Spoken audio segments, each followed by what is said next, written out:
Dear student, sequence problem का एक और एग्जांपल है। क्वेश्चन लिखा हुआ है, a book binder has one printing press, one binding machine and the manuscripts of a number of different books. The time required to perform the printing and binding operations for each book is shown below. Determine the order in which books should be processed in order to minimize the total time required to turn out all the books. देखिए, हमारे पास दो machines हैं, एक printing का machine है, एक binding का machine है।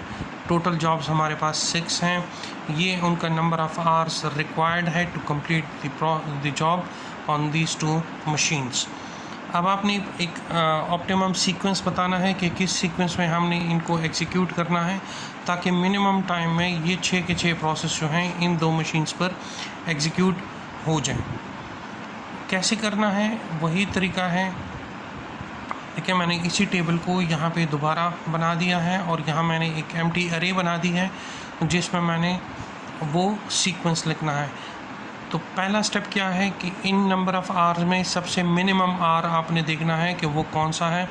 तो वो मेरे पास ये 10 सबसे मिनिमम है।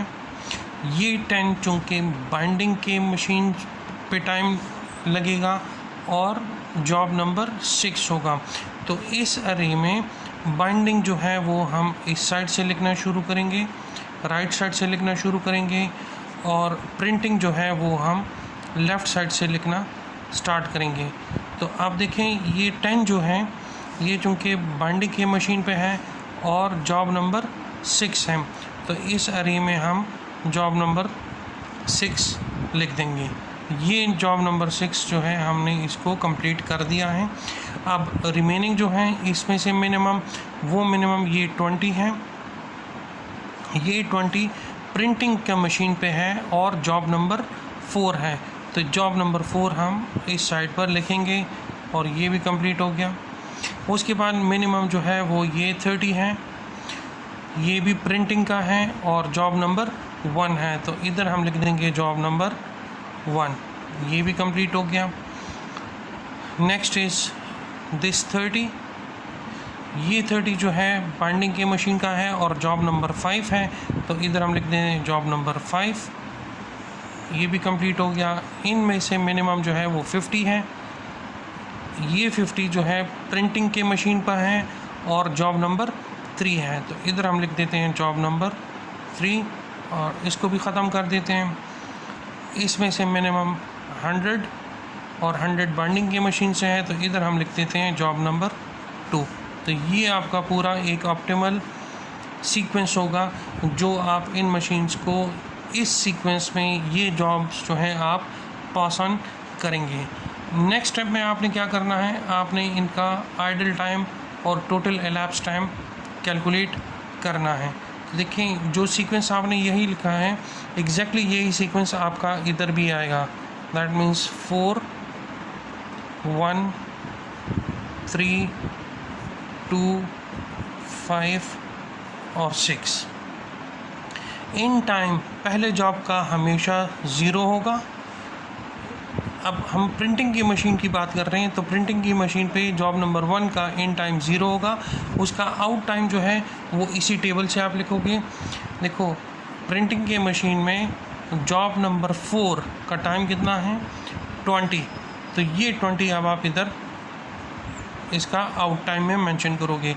जो यहाँ पर पहली मशीन में फर्स्ट मशीन में जो आउट टाइम होगा किसी भी जॉब का वो अगले जॉब का इन टाइम होगा, तो ये 20 आपके पास इधर आएगा। अब आपने जॉब नंबर 1 का प्रिंटिंग की मशीन पे आउट टाइम देखना है, तो यहाँ पे देखें जॉब नंबर 1 प्रिंटिंग की मशीन पे टाइम कितना है 30, तो ये 30 इस 20 के साथ अब ऐड होगा, तो ये आपके पास आ जाएगा 50। ये 50 अगले प्रोसेस का आपका अगले जॉब का आपका इन टाइम होगा। जॉब नंबर 3 प्रिंटिंग के मशीन में आउट टाइम देखें, प्रिंटिंग के मशीन पे जॉब नंबर 3 का टाइम है 50, तो ये 50 इस 50 के साथ ऐड होगा और ये रिज़ल्ट आ जाएगा 100। ये 100 नेक्स्ट प्रोसेस का इन टाइम।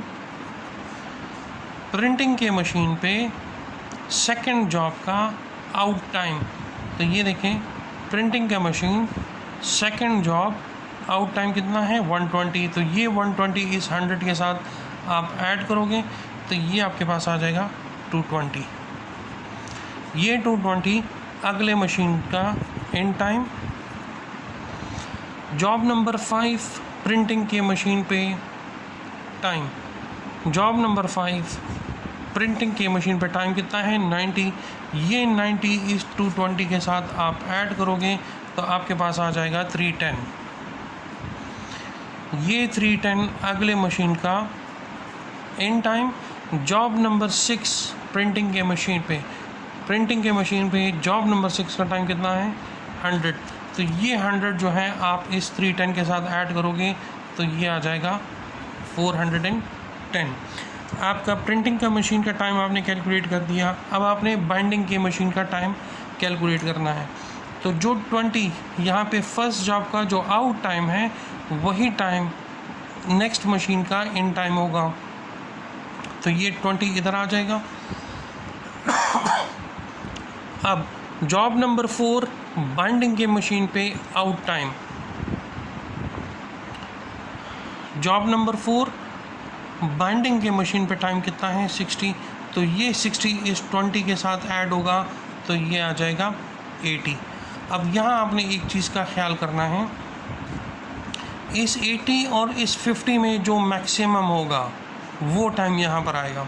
तो 50 और 80 में मैक्सिमम 80 है, तो ये 80 नेक्स्ट जॉब का इन टाइम होगा। जॉब नंबर 1 का बाइंडिंग के मशीन पे आउट टाइम कैलकुलेट करना है। जॉब नंबर 1 बाइंडिंग के मशीन पे आउट टाइम कितना है 80। तो ये 80 इस 80 के साथ आप ऐड करोगे तो आपके पास रिज़ल्ट आ जाएगा 160। ये 160 और 100 में मैक्सिमम 160 है तो ये 160 इधर आ जाएगा। जॉब नंबर 3 बाइंडिंग के मशीन पे out time, job number 3 binding के मशीन पे आउट टाइम कितना है 90 प्लस 160, तो ये आपके पास आ जाएगा 250। इस 250 में और 220 में मैक्सिमम 250 है तो यहाँ आपके पास आ जाएगा 250। जॉब नंबर 2 बाइंडिंग के मशीन पर out time, job number 2 binding के मशीन पे आउट टाइम कितना है 100। ये 100 अब आप ऐड करोगे इस 250 के साथ तो आपके पास आ जाएगा 350 और 310 में मैक्सिमम 350 है तो यहाँ आ जाएगा 350।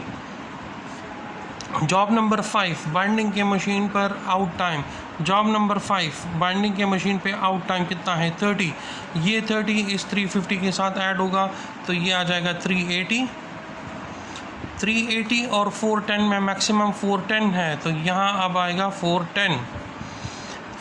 जॉब नंबर 6 बाइंडिंग के मशीन पर टाइम, जॉब नंबर 6 बाइंडिंग का मशीन टाइम कितना है 10। तो ये 10 इस 410 के साथ आप ऐड करोगे तो आपके पास आ जाएगा 420।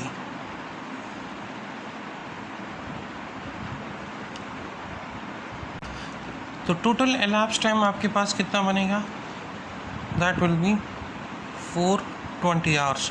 तो यहाँ आप total elapsed time is 420 hours. अब आपने idle time for machine M1 for that is for printing का जो मशीन है उसका आपने आइडल टाइम कैलकुलेट करना है। तो देखें ये 0 से स्टार्ट हुआ 20 तक एंड हुआ, नेक्स्ट प्रोसेस 20 से स्टार्ट हुआ 50 पे एंड हुआ, नेक्स्ट प्रोसेस 50 से स्टार्ट हुआ 100 तक, फिर ये 100 से 220 से 310 से 410। तो इसके बीच में कोई भी घंटा प्रिंटिंग का जो मशीन है वो आइडल नहीं था, सिवाय इस 10 घंटे के जो कि 410 पे इस मशीन ने अपना काम ख़त्म किया, लेकिन 420 पे ओवरऑल जो प्रोसेस है वो कंप्लीट हुआ। तो ये इन दोनों के दरमियान जो 10 आवर्स का डिफरेंस है वो आपके पास आइडल टाइम होगा फॉर प्रिंटिंग मशीन। इसी तरह अब आपने idle time for machine 2 that is for binding machine. तो देखिए इसने 20 आवर्स से टाइम प्रोसेसिंग शुरू की है, तो जो पहले शुरू के जो 20 घंटे हैं वो इसके वेस्ट हुए हैं, वो इसका आइडल टाइम था। तो सबसे पहले तो वो 20 आवर्स आप काउंट कर लें, प्लस फिर देखें 80 पे एक प्रोसेस एंड हुआ तो 80 से अगला शुरू हुआ, 160 पे एंड हुआ तो 160 से अगला प्रोसेस शुरू हुआ, 250 पे एंड हुआ तो 250 से अगला प्रोसेस, 350 350 380 410। अब यहाँ पे डिफरेंस है, 30 आवर्स का फ़र्क है। देखें 380 पे प्रोसेस ख़त्म हुआ है और अगला प्रोसेस 410 पे शुरू हो रहा है। दैट मीन्स 380 से लेके 410 तक ये जो 30 आवर्स हैं, ये भी ये वाला मशीन, बाइंडिंग वाला मशीन आइडल था, तो ये भी आप इसके साथ ऐड करोगे, ठीक है जी। That becomes 50 hours. तो ये 50 आवर्स के लिए मशीन 2 जो है, जो बाइंडिंग वाली मशीन है, वो आपके पास आइडल थी, इसने कोई काम, कोई प्रोसेसिंग इस दौरान नहीं की।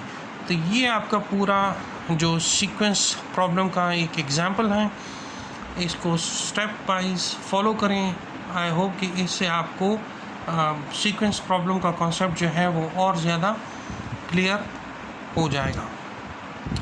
Thank you.